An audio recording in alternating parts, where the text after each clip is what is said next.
निगम में आपका बोर्ड था और किसी काम के कारण आपने निगम के भी ताले लगा दिए। कलेक्टर से होटोक क्यों हुई आपकी और आपको धरना लगाना पड़ा वहीं मौके पर? सुविधा सारी की रखी है, लेकिन कुछ पब्लिक का भी तो दायित्व बनता है कि उसमें सफाई अपने भी। मैं मोदी जी से सब मिला था एयरपोर्ट पे बीकानेर में, तो मैंने मोदी जी से मिलके एक ही बात की थी।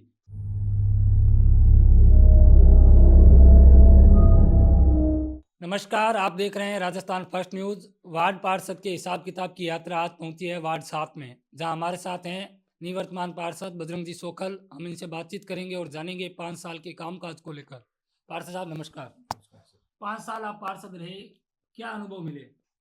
देखो, आपके मीडिया के माध्यम से मैं जनता तक बताना चाहता हूँ कि 5 साल मेरे को जनता ने मौका दिया और मेरे भगवान ने मौका दिया, और मैंने हर काम करने की हमेशा चेष्टा की है।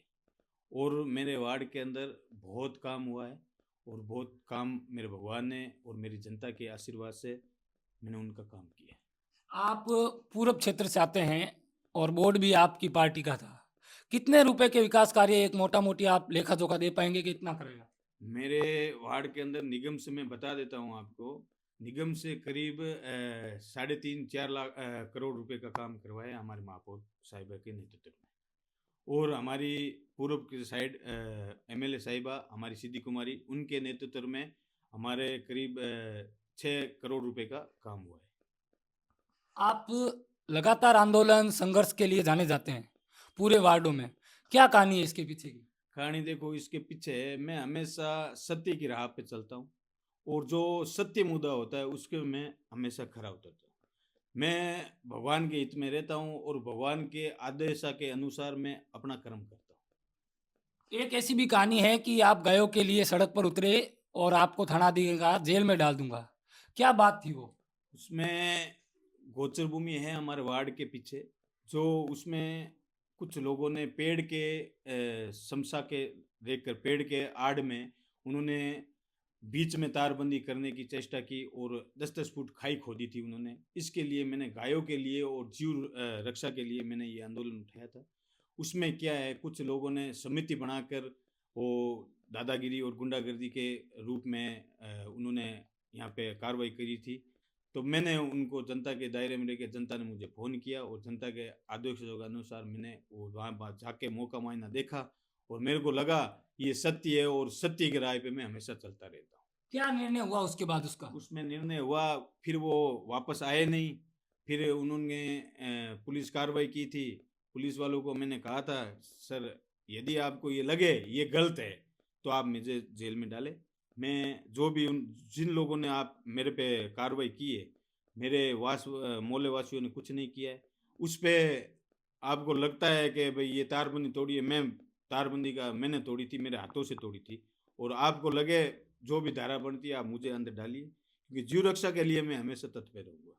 एक कहानी हमें और याद आती है पार्षद के चुनाव से पहले की। आप कहीं बैठे थे और वहीं बात होती है कि मैं पार्षद बनूँगा। फिर क्या हुआ और कैसे टिकट मिला और आप जीत गए? देखो, मैं हमेशा विचारधारा मेरी हमेशा शुरू से मोदी पक्ष में रही है, और मैंने वोट भी पहले मोदी के चुनाव लड़ने पे भी मैंने वोट गिरवाया था। पहले मेरी रुचि नहीं थी कभी चुनाव में वोट देने की। जब मोदी जी पहले दफ़ा चुनाव लड़ने आया था, तो मेरे को लगा भगवान के दायरे के हिसाब से कि ये नर है, ये बीकानेर भारत के लिए अच्छा कार्य करने चाह रहा है, और इसको हम वोट दे के जिताएँ। तो मैंने पहले दफ़ा उनको वोट दे के विजय बनाया, और मेरी ये भावना उसके बाद में रही कि मैं भी लोगों की सेवा करूँ मोदी जी की तरह, और लोगों की फील्ड में रहकर लोगों की सेवा करूँ, एक पार्षद का चुनाव लड़ूँ। और मेरे आदरणीय बड़े भाई साहब अर्जुन राम जी के लड़के रवि शेखर मेघवाल ने जो मेरे पे विश्वास जताया, और उन्होंने मुझे टिकट देकर मैदान में उतारा, और मैं हमेशा उनकी आदेशों अनुसार, मेरे राजनीति में मेरे पहले गुरु रवि शेखर मेघवाल है। आपने रविशेखर का ज़िक्र किया, लेकिन हमें जानकारी है कि एमपी कोटे से आपने कभी कोई काम माँगा नहीं।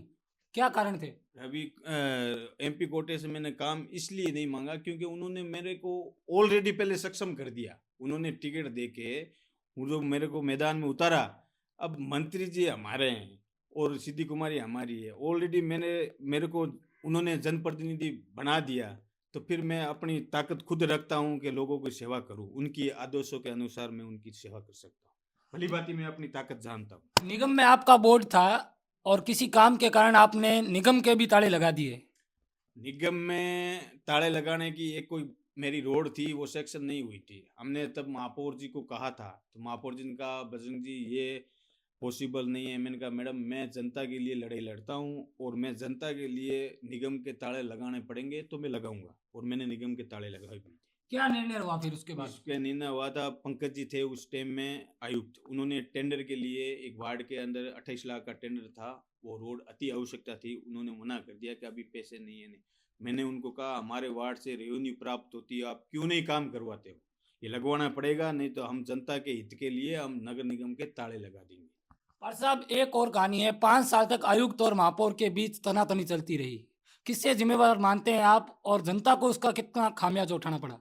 देखो इसमें रही ये, क्योंकि हम विपक्ष में थे, सरकार राज्य में कांग्रेस सरकार थी, और कांग्रेस सरकार में लोग मंत्री यहाँ के थे, वो नहीं चाहते थे बीकानेर की जनता का विकास हो, और बीजेपी का बोर्ड आगे आने वाले दिनों में बीजेपी का नाम हो, ये कदाई नहीं चाहते थे कांग्रेस के लोग के बीजेपी वाले का काम होगा, और वार्डों में बीजेपी वालों के पार्षद का बोर्ड है और बीजेपी का पार्षद है सारे, उनके वार्डों में काम हो, वो नहीं चाहते थे, इसलिए वो आयुक्त ऐसे लगाते थे। तो महापौर जी तो काम करना चाहती थी लेकिन उनको काम करने नहीं दिया।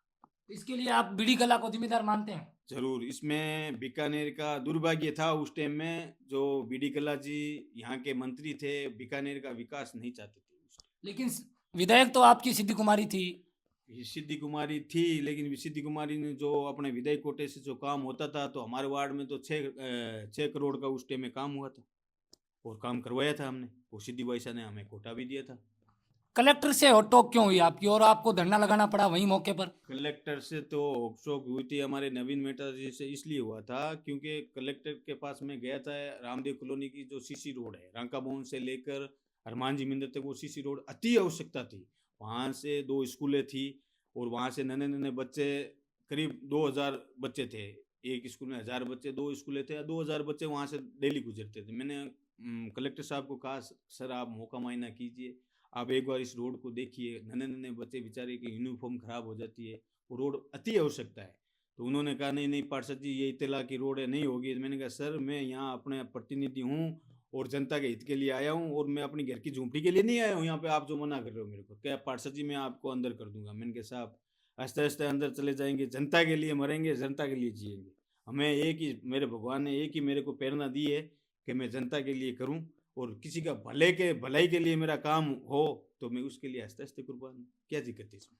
अपनी सफाई व्यवस्था की बात करें तो करोड़ों रुपए के टेंडर हर वर्ष होते हैं, लेकिन सफाई व्यवस्था नहीं हो पाती। क्या कारण है और कौन जिम्मेवार इसके लिए? देखो सफाई व्यवस्था में कुछ ऐसी है, कुछ पब्लिक को भी ध्यान देना होता है, पब्लिक को भी अपनी अपनी जिम्मेदारी होती है, पब्लिक भी अपना अपना एक हिस्सा मान के चलेगी कि अपने घर के आगे अपना स्वस्थ रखें, मेहनिया कचरा बाहर टैक्सी आए उसमें डालें, ट्रैक्टर में डालें, कोई गोबर है बाहर फेंक देता है, तो गोबर भी आप टैक्सी में 2 पाँव लगा के आगे चल के टैक्सी में डाले या ट्रैक्टर में डाले, सुविधा सारी की रखी है, लेकिन कुछ पब्लिक का भी तो दायित्व बनता है कि उसमें सफाई अपने भी। एक ठेकेदार ने आपको कहा कि आपके जैसे पार्षद बहुत देखे हैं, पार्षदगिरी खत्म कर दूंगा। क्या कहानी थी वो? वो कहानी इसलिए थी, उसको मैंने कहा कि आप भैया जी शेड्यूल से काम करो, तो उन्होंने कहा देखो आप पार्षद कल बने हो और मैंने जो काम होगा उसकी तरीके से काम होगा, आपके कोई लाडसा पार्षद नहीं हो जो आपके वार्ड में ये काम। मैंने कहा देखो सर मैं आपको उम्र दराज हो, मैं आपसे बहस करना नहीं चाहता, लेकिन मेरे वार्ड में जो काम होगा वो जी शेड्यूल के हिसाब से होगा, और जी शेड्यूल से हिसाब से ही करवाऊंगा। 1 नंबर ईंट है इसमें तो 1 नंबर ईंट लगानी पड़ेगी, 5 एक का मसाला है तो 5 एक का मसाला लगाना पड़ेगा, इसमें दो राय नहीं। ये जनता का पैसा है और जनता के हित के लिए मैं एक प्रतिनिधि हूँ जनता का, और जनता का काम मेरे को भली भांति कराना आता है। पूर्व की विधायक सिद्धि कुमारी को आपने कहा कि भाई साहब आप एमएलए हैं तब तक आप रहिए, बाद में हम बनेंगे। देखो ये तो एक मेरी अपनी कल्पना है, मैंने सिद्धि कुमारी जी को कहा है मैंने, और मेरी जनता को भी मैं कहता रहता हूँ, क्योंकि मेरे को हमेशा कोड रहता है कि किसी का मैं भला करूँ। आज पार्षद का मेरे को भगवान ने पद दिया, जनता ने मेरे को चुन के भेजा, मैंने काम किया, लेकिन यहाँ बीकानेर में एक ऐसी दुविधा है कि पार्षद एक ऐसी कड़ी है, पार्षद के पास कोई पावर नहीं है। पार्षद के पास बेचारा एक स्ट्रीट लाइट नहीं लगा सकता। पार्षद दिन भर हर आदमी से हर घर से जुड़ाव रहता है, पार्षद के पास कुछ नहीं है पावर। तो मैं भगवान से ये विलाप करता हूँ कि भगवान मेरे को बड़ा एमएलए का एक पावर दे के और मेरे को जनता के बीच में उतारे और जनता की मैं सेवा करना चाहता हूँ। मैंने भगवान से ये चीज़ मांगी है और भगवान यदि मेरे को इस पार्षद की तरह वो एमएलए की सीट भी देगा तो मैं भली भांति मैं जनता की सेवा करूंगा। ऐसा मेरे को लगता है मेरे मन के हिसाब से कि मैं जनता के काम आ सकूं। मेरा ये जीवन है, मेरे जनता के हित में ये जीवन बीते, इससे बड़ा मेरे जीवन में क्या चाहिए मेरे को। तो आप कौन सी सीट से लड़ना पसंद करेंगे अगर ऐसी स्थितियां बनती है तो? मैं लड़ूंगा तो भारतीय जनता पार्टी से ही लड़ूंगा और भारतीय जनता पार्टी से ही मेरी विचारधारा है। मैं हमेशा मोदी जी के आदेशों के अनुसार चला हूँ और मोदी जी भी भगवान की आज्ञा के अनुसार चलते हैं। मेरे को पता है ये चीज़। मैं मोदी जी से सब मिला था एयरपोर्ट पे बीकानेर में, तो मैंने मोदी जी से मिल के एक ही बात की थी, सर आप पर अति कृपा है, परम पिता परमेश्वर जगत गुरु हरिनारायण है नाथ नारायण भगवते वासुदेवाय नमो नमः। क्योंकि मैं बेटा वासुदेव जी का हूँ, इसलिए मुझे पता है वासुदेव जी की अति कृपा रहती है। जो सत्य पे चलता है और सत्य की राह पे चलेगा उसको भगवान एक दिन जरूर मौका देगा। चुनाव के समय आप वोट मांगने जाते हैं तो कुछ घरों के लोग कहते हैं कि यहाँ क्यों घूम रहे हो? देखो वो मेरे सबका मेरे माता पिता का जो लोगों से व्यवहार रखा था, उन्होंने व्यवहार अच्छा रखा था मेरे माता पिताओं ने, मेरे दादाओं ने, मेरे भाइयों ने। तब लोगों ने मुझे मना किया था आप हाथ जोड़ने के लिए यहाँ मत आओ, आप निश्चित रहो आपका वोट आपके वोट बैंक तक पहुँच जाएगा, आपके साथ हम खड़े हैं। तो मेरे को एक बार तो मेरे को विश्वास नहीं हुआ, फिर मेरे को उन्होंने 1111 वोट दे के और मेरे को विजय बनाया, 545 वोटों से मुझे जिताया। फिर मेरे को एकदम एहसास हुआ कि भगवान मेरे साथ है और मेरी जनता मेरे साथ है और मैं जनता की सेवा करूंगा और मेरा ये जीवन जनता के हित में बीतेगा। मेरे इससे ज़्यादा मेरे को क्या चाहिए। एक पार्षदों पर आरोप लगता है विकास कार्यों में कि ठेकेदार से पार्षद ने पैसे ले लिए। कितनी सत्यता है और क्या सोचते हैं इसको तो लेकर? इसमें पार्षद अब देखो कहने में तो देखो कोई भी किसी पे आरोप लगा देता है, लेकिन ये सत्य नहीं है। एक्चुअल में क्या है, लोग कहते हैं, अब देखो सारे एक जैसे नहीं होते। अब कुछ पार्षद भी ठेकेदार हैं, तो उनके वजह से एक समुद्र में मछली एक खराब हो जाती है, उससे समुद्र पूरा गंदा कहलाता है। लेकिन वो चीज़ है नहीं, समुद्र में अच्छाई भी है, समुद्र में बुराई भी है। अधिकारी पैसा खाते हैं तो? अधिकारी में देखो हम आरोप कैसे लगा सकते हैं? अधिकारी में हमने तो कभी किसी को देखा नहीं, तो हम कैसे आरोप लगा देते हैं? पार्षद साहब, एक शहर में एमडी स्मैक का नशा खूब पनप रहा है, क्या कहेंगे? देखो नशा मैंने आपको बताया था ना कि भाई इसमें हमारे श्याम सिंह जी आडला ने जो मूवी चलाई थी और उस टाइम में अपने ये अपने वेद व्यास जी भी उन्होंने बताया था और मूवी चलाई थी इन्होंने सबने।